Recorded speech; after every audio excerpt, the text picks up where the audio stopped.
Childhood, those were the days, right? Everything was simple. Ice cream fixed broken hearts. Cartoons could make you believe in heroes, and the future was just some distant, glittering thing. But then it happens. You grow up, and one day, you realize the things that used to hold your world together don't fit anymore. That's what Paul meant when he said, "When I became a man, I put away childish things." But let's not sugarcoat it. Putting them away doesn't feel like tidying up. It feels like losing pieces of yourself. Here's the thing about growing up. It's not automatic. It's a choice. And choices come with tension between holding on and letting go, between who you were and who you're becoming. And sometimes that tension makes you feel like you're in a WWE smackdown with yourself. Old you is shouting, "But this is safe. This is comfortable." And new you is whispering, "But this isn't enough anymore." Spoiler alert, new you rarely wins without a fight, and old you fights dirty. It's painful, and it's hilarious in that way only life can be. Like God's reminding us, hey, you're not supposed to carry all that junk forever. Funny thing about life, it doesn't wait for you to let go gracefully. It'll knock the wagon over when you least expect it. Your comfort habits, gone. That perfect career plan you dreamed up at 12, poof. And don't get me started on those high school friends you thought you'd grow old with.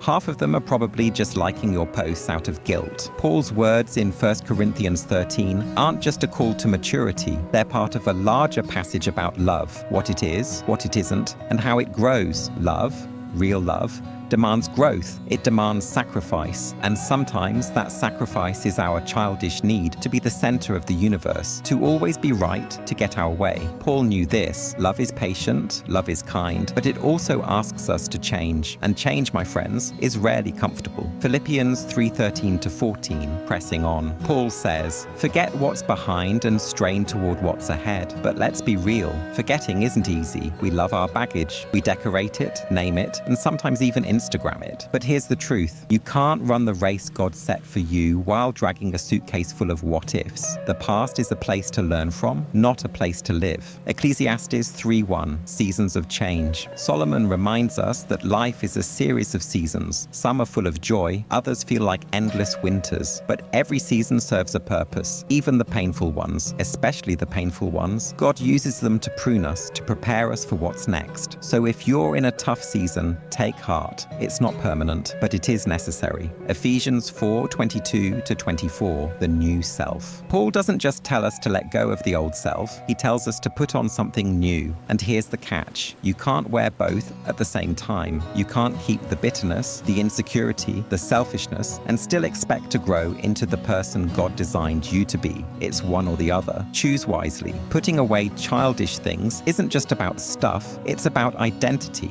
It's about saying goodbye to the version of yourself that felt safe, even if that version wasn't healthy. And that's hard. It's gut-wrenching, but it's also holy. Because in the letting go, we make room for healing, for transformation, for God to do something new. And here's the hope. What God has ahead is always better than what you're leaving behind. Always. So whether you're still holding onto that one pair of jeans from 2009, or you're wrestling with deeper fears and insecurities, remember this. God isn't asking you to let go because he's cruel. He's asking because he loves you. Because what's waiting on the other side of growth? It's bigger, better, and more beautiful than you can imagine. And hey, it's okay to keep 1 or 2 reminders of where you've been. Just don't let them stop you from going where God's calling you to go.